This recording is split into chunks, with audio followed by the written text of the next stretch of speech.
Ustadz, saya mau bertanya nih Ustadz.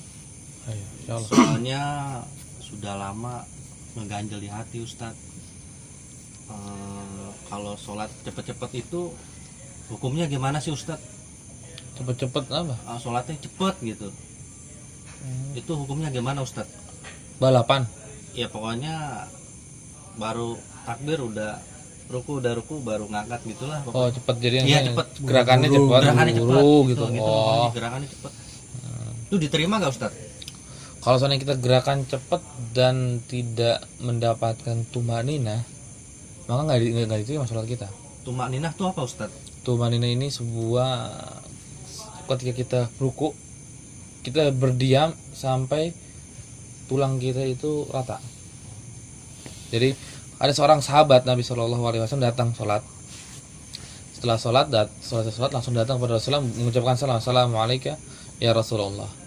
Mengucap salam kepada Rasul, kemudian Rasul cuma bilang irji fasalli fa innaka lam tusalli.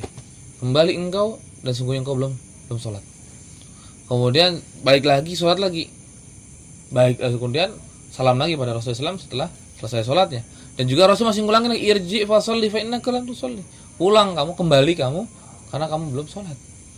Sampai 3 kali Rasulullah SAW melakukan hal tersebut. Maka setelah 3 kalinya, maka sahabat itu berkata, "Walladzi ba'atsaka bil haqq." Demi zat yang mengutusmu kebenaran, saya tidak bisa lagi sholat lebih baik daripada ini. Maka fa'allimni, maka kabarkan kepadaku, ajarkan kepadaku bagaimana cara sholat supaya saya tidak salah, supaya saya tidak disuruh ulang lagi sama engkau ya Rasulullah. Maka ketika itu tahunya para ulama menyebutkan kenapa dia sholatnya disuruh ulang terus oleh Rasul, karena tidak ada tumanina di dalam sholatnya. Maka sholatnya itu sangat cepat. Habis bangun baca al-fatihah langsung ruku, bangun sujud, ruku bangun sujud. Iya. Langsung demikian tanpa ada sebuah jedah di antara 3 gerakan itu, ruku, i'tidal dan sujud misalkan kita anggap. Dia langsung bergerak dengan cepat.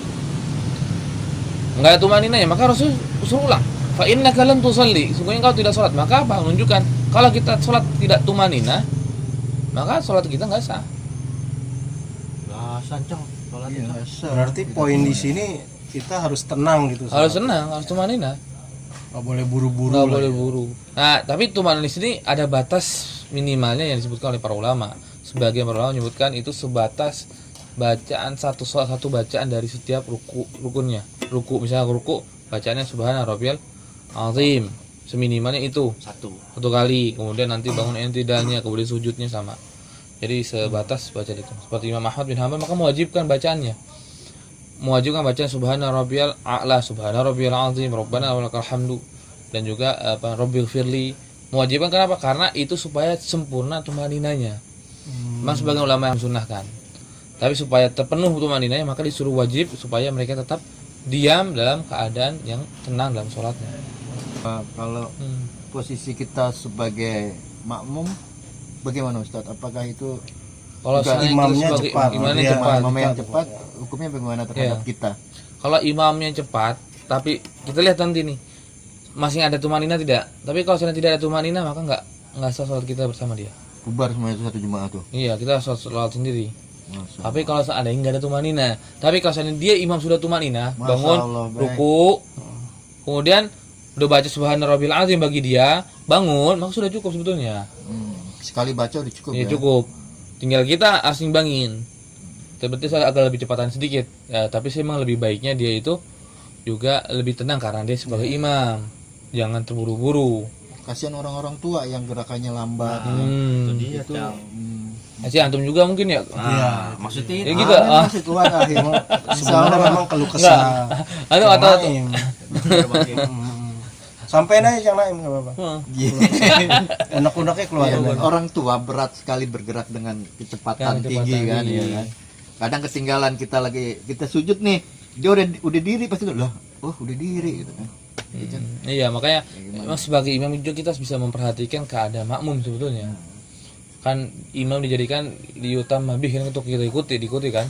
Maka nggak layak imam itu egois dengan dirinya sendiri, harus melihat keadaan makmumnya. Bahkan pernah nih di suatu sholat tuh pas selesai tuh aneh nyeletuk aja ngomong kenceng, cepet banget sih sholatnya, pada nengok ke gue Oh gitu. karena gue Rasa, Ya, rasa nggak ini ya, rasa terlalu cepat ini. Iya. Tapi tinggal dilihat cepatnya itu sampai nggak tumanina nggak bagi imam. Kalau masih Ini sama, ada- maka sisa sholatnya.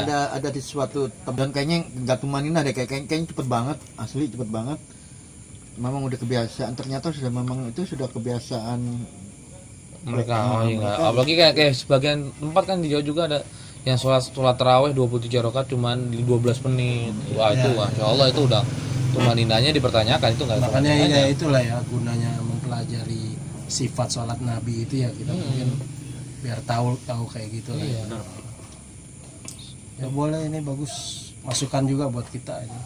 Iya bagus tuh Kalau kalau sholat gitu harus ya kan. Harus tumanina. Temannya tuh Tenang, tenang ya, tenang, slow, nggak usah buru-buru kan. santai gitu ya. Yang kita tangkap mungkin gitu ya Ustadz ya, benar ya? Iya. Ya, jangan buru-buru dan akhirnya mengganggu kepada konsentrasi kita dalam sholat. Sebenarnya dalam sholat juga kan kita kontak dengan Allah, maksudnya ya kan Tat? Maksudnya ada balasan jawaban dari Allah dari setiap bacaan di Al-Fatihah tuh. Saya pernah Oh, baca itu dalam hadisnya. hadisnya ya apa ya? Bukan jadi Allah Subhanahu wa taala di dalam situ terus menjawab setiap hamba membaca Al-Fatihah, enggak juga. Enggak, sudah masih dalam Maksudnya, sholat. itu lagi menjelaskan aja keagungan Al-Fatihah ketika alhamdulillahirabbil alamin hamadani abdi. Ketika ucapan alhamdulillah maka Allah Subhanahu wa taala kata, "Wah, hambaku itu memujiku." Ya, yang itu Kemudian maksudnya. Ar-Rahmani Nah, itu gimana tuh? Ar-Rahmanir-Rahim. Hah? Maksudnya itu kejelasannya gimana sih? Iya, maksudnya Allah cuma menjelaskan bahwa kedudukan nih hamba nih kayak gini nih. Ketika baca alhamdulillahirabbil alamin, Allah tuh senang bahwa hambanya itu memuji Allah. Kemudian nanti Ar-Rahmanir-Rahim asna alayya. Kemudian itu Ar-Rahmanir-Rahim itu pujian juga kepada Allah Subhanahu wa taala. Kemudian Malik Yaumiddin Majadani Abdi. Semua itu Allah Subhanahu wa taala membanggakan itu kepada malaikat itu. Ini hamba saya nih yang kalian kemarin itu ragukan. Ya kan? Ketika baru diciptakan Nabi Adam kan diragukan nih manusia nih, ingat nih saya tunjukkan kepada engkau bahwa mereka itu sangat istimewa. Gitu, Bang. Iya, siap. Oke, Iya, Bang. makasih. Ya, Masya Allah. Barakallahu fikum. Berarti sudah selesai nih undang-undangnya udah hilang ya? Udah. Udah ganjelnya tadi itu Iya. udah hilang ya? Jadi harus tenang. Alhamdulillah. Nah, gitu Bang Jack ya. Iya. Ya, makasih banyak Ustaz Iya, Ustaz. penjelasannya.